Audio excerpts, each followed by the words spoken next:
তার ভ্যানের পর একটা মৃত লাশ দিয়ে জনগণের সামনে সরম দিতে দিতে যায়।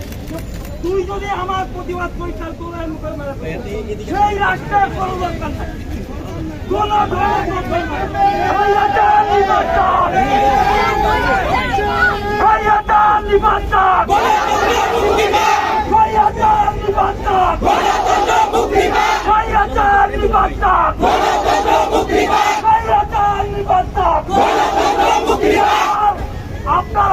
যদি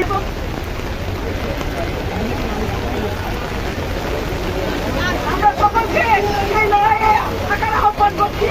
আমার ভাই গুলি কেন, আমার ভাই গুলি কেন, গুলি কেন, গুলির হিসাব চাই,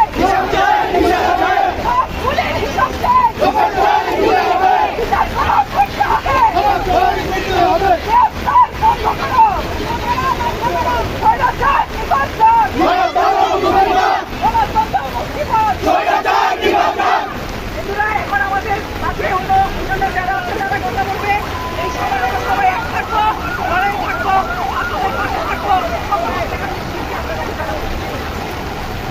যে রাষ্ট্র প্রকাশ্যে নিরীহ মানুষের উপর নির্বিচারে গুলি চালায়, যে রাষ্ট্র নির্বিচারে গণগ্রেফতার করে, সেই রাষ্ট্র কখনো এক গণতান্ত্রিক রাষ্ট্র ব্যবস্থার প্রতিচ্ছবি হতে পারে না।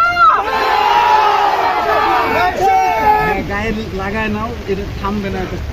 ওই বাচ্চাগুলোর জায়গায় আমি দিয়ে থাকতে পারতাম, ওই মানুষগুলোর জায়গায় আমি আপনি থাকতে পারতাম। এই রাষ্ট্র আমাদের নিরাপত্তা দিতে পারে নাই। এই দায় রাষ্ট্রের নিতে হবে, এই দায় রাষ্ট্রের নিতে হবে, মেনে নিতে হবে। এইভাবে করে নিপীড়িত হয়ে আমি থাকবো না। আমার সন্তান এই পরিবেশে বেড়ে উঠবে না।